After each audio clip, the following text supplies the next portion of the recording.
This is a Glitterball podcast. Before we get into today's episode, please remember I'm judging these housemates based solely off of an edit and not as total people. Please don't send them any hate, it's just a game show. It's time to unpack the aftermath of Fiesola's eviction.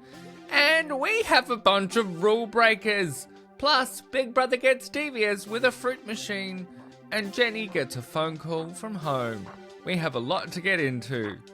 Welcome to He's Always Watching.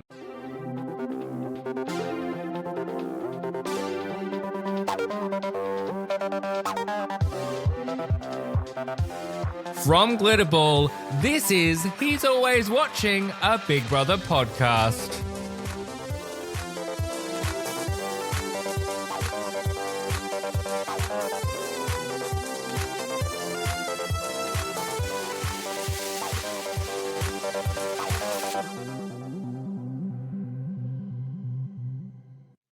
Hello, Fishbowl friends! Oh my goodness, how the heck are we in week 5 already? But we have to talk about the aftermath of Fiesola's eviction, the fruit machine task, and, well, a rule break.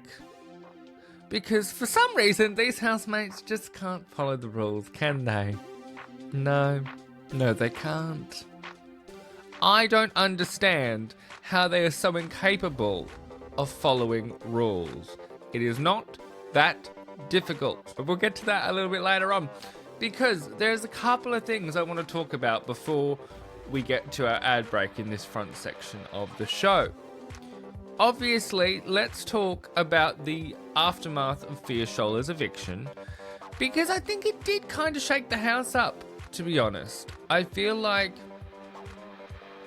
she was such a presence for all of them that her leaving was quite shocking. I don't think they were ready to see her go, and the public decided otherwise, because that is how the Big Brother cookie crumbles. I do think it will be interesting to see Zilla without her, but that didn't last long, did it? We'll get to that later in the episode, but it's really shaken things up, because Elsa was in tears. You had Tasia comforting Elsa, who was also in tears. So it's very clear that regardless of what we out here may think of Fiesola's actions inside the house, or may not think, she had a very clear impact on this house. And I think it's going to be interesting watching them readjust this week with her gone, and especially as the numbers dwindle, because I don't think we're just getting rid of 2 with this double eviction. I think there is more to come. I don't think Halloween will be that kind to these housemates, so buckle up. But the other thing I need to talk about is the freaking whiplash that I am getting from how my opinions are changing on these housemates. I'm scared. I'm gonna need a chiropractor, because Tate, perfect example, I was like, oh, he seems lovely. He seems great. Sensible, nice guy. Sensible on kind of not speaking on things he's not educated on in a big public platform. Well, wasn't I wrong? Tate, shut your face.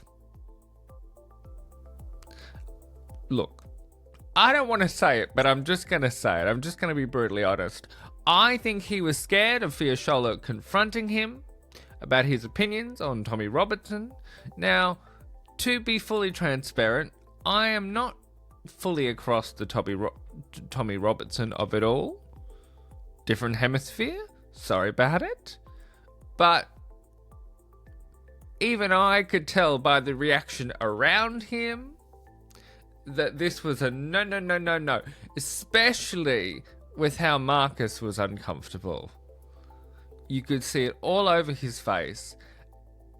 And you know what? I don't like being wrong. And I think I may have been wrong about Tate.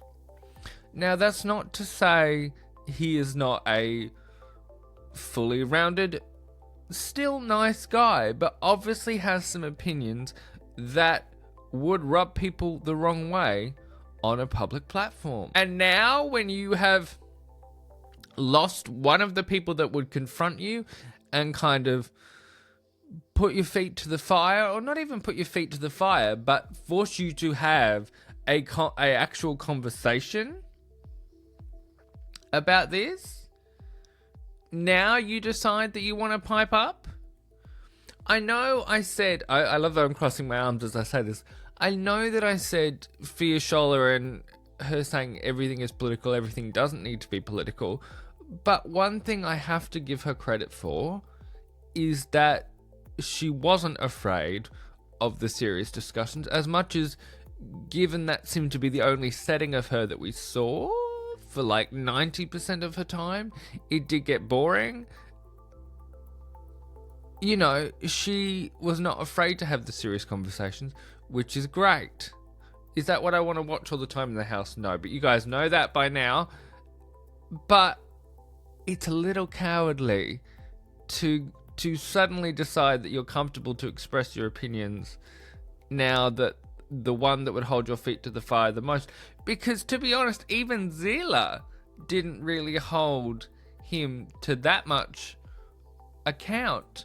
And I was surprised, given how politically charged this house is, that they've all kind of taken their feet off the gas. Maybe Farida coming in and being like, you're all too political, has shaken them, which, again, not a bad thing for us as viewers, but very odd timing on Tate's behalf. So I feel like my opinion is going to shift on Tate again. But you know, that's the odd thing about this house. I don't remember my opinions changing on housemates so drastically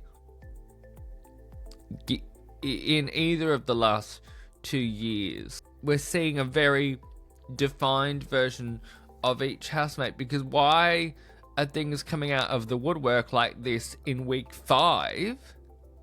In week 5 of 7.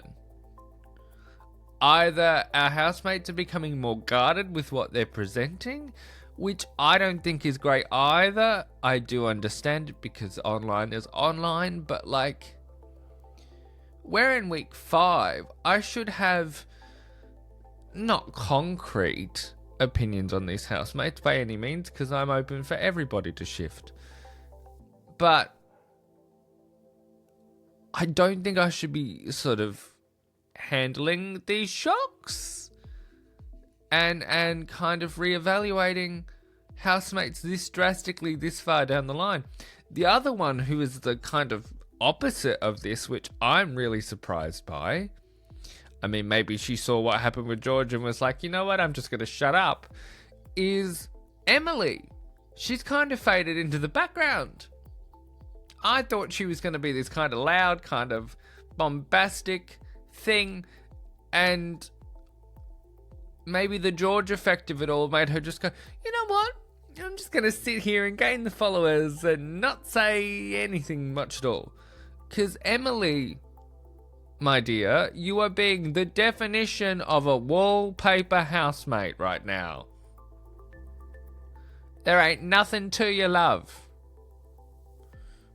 And I'm genuinely quite surprised by that, because I thought she was going to give us much more than she is. However, after the break, we're going to dive into the fruit machine task, the ideal mini mark, and the fallout from that phone call from home. I'll see you in just a second.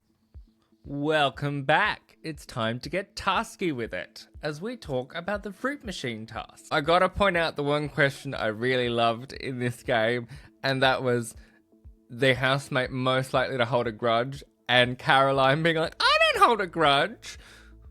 Like, girl, what? Are you living on a totally different planet? And I love that Zilla was like, no, you've held this grudge for 3-something weeks. Like, let it go. I was like, oh, clang. He wasn't wrong, but also just Caroline being like, I don't hold a grudge, was kind of great. I think that was the kind of running theme we saw with this task, was that Caroline does not like seeing her own actions come back to bite her in the ass. And that doesn't surprise me, in all truthfulness, but what are you going to do? I also really loved, as much as I have just called Emily a wallpaper housemate, I loved the kind of goggle box reactions we were getting from Emily to this task of like, what did Richard do? And those kind of things I thought were great, because that would have been me in that moment. I would have been reacting to what these housemates were doing.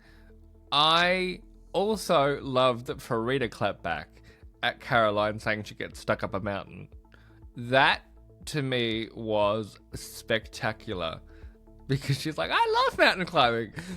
Look, say what you want about Farida, because I know you guys from the Twitter poll weren't pleased with how Farida has kind of shaken up this house. I honestly feel like this series needed that Farida injection up the behind, because I feel like they're so much more alive now and not stuck in their ways, and it makes me want to watch the episodes now, whereas there was a point a couple of weeks ago where it's like, it's all a little samey, they're all a little stuck. I also really enjoyed when Richard gave it back to her, right to her face, of the, you've had it in for me since the ball incident. Like, good, tell it right to her face and tell her how you feel, Richard. If she's going to keep this weird feud, non-feud up, then you may as well give it to her, I argue. It is surprising she's so defensive. It's like, think, woman. I mean, we'll get to how defensive both she and Nancy are a little later in the show when we talk about Jenny's phone call. But it's an interesting through line that I don't really think Caroline is thinking about how she's coming across in the outside world, which is not necessarily a bad thing, because she is making entertaining television in there. Like, seeing her actually take up the gameplay instruments like the save and replace. But she's the only one, so therefore, is it fair and is it equal in this game having changed if only one of them is playing and therefore only one gets the power? It's an interesting question to ponder, I think. Speaking of the ideal mini-mart, can we talk about that for a minute? Because a lot went down in such a small little room. And I'm going to be a little bit contrary to what I've seen online in the last few days. The mini-mart needs to stay next season. I like the eyeballs, they need to stay. Because I think seeing the housemates work for the currency with the tasks and then sort of have to choose to buy things is... I'm entertained by this. It's been a point in the week where I've always gone, let's pay attention and see what happens here. I do find it very interesting that neither Zila nor Elsa actually wanted to buy their items back still. Like, Zila has not touched his weighted, is it an elephant? And then Elsa tried to steal Mousy. That was never going to work, Elsa. You cannot shoplift, in a mini-mart, nevertheless a house full of cameras. It's just not going to work. You will get caught. It's just a fact. So that was very entertaining. But the reason I want to talk about the mini-mart this time around is obviously the save and replace. Because we saw that Caroline bid all of her eyes, 21 eyes, for the save and replace. But that means she gets the power once again. However, that's not the interesting point to me. The interesting point to me was that Richard and Zila were playing this weird sort of covert, let's try and double bluff her, if you will, that Richard bid for the power. Which I like that somebody is at least coming back to Caroline and giving her a bit of her own medicine, in the sense of, I'm going to make you think that I've done something to screw you over as well. Because let's be fair, if Richard is catching strays from Caroline constantly, why shouldn't he give some of it back to her? Why shouldn't he give her a taste of her own medicine? I'm here for it. I'm all for it. However, there's one more item we must pick up in the checkout as we spend our last little section inside the most chaotic shopping experience you'll ever come across, I think, is we have to talk about Jenny's phone call, because obviously there was a phone call on sale and Jenny, as everybody and their dog, aunt, and their pet ants could have predicted, bought the call. However, the call stirred the pot because, interestingly, the housemates got to watch. And that really ruffled Caroline's feathers. And I think that is honestly the through point that I've seen in these last couple of episodes, is I'm beginning to wonder whether Caroline is slowly starting to understand how she is coming across to some on the outside. Because I would say there are some people that probably enjoy her, but I do think it's a very fine line between making entertaining television and just being a bit of a and I'm beginning to wonder whether she's realized she's crossed it. Because it's come up with the call from home, it's come up with the fruit machine task, and you can see the cogs turning in Caroline's head, going, uh-oh, have I gone too far? So, the thing that I'll be watching out for in the next few episodes is whether she sticks to the bit or whether she backs away. I have a feeling, knowing Caroline, she's probably going to commit to the bit, and this could all go downhill very, very quickly. But we shall see. But it was really interesting watching her and Nancy kind of go, ugh, at the call from home from Jenny's mum. Also, the fact that Jenny just kept talking and talking and talking even after the line was cut. Jenny, did you not hear the beeping, love? Did you not hear the beeping that the call was done? The last thing we have to talk about in this episode is probably the most important. Because we have a bunch of no good, dirty rule breakers. Yes, they've done it again. Because quite rightly, as I predicted the other day, Nancy, speculating on nominations, has broken another rule. But that's not all. Because unbeknownst to, I think, pretty much all of us, unless I've missed something,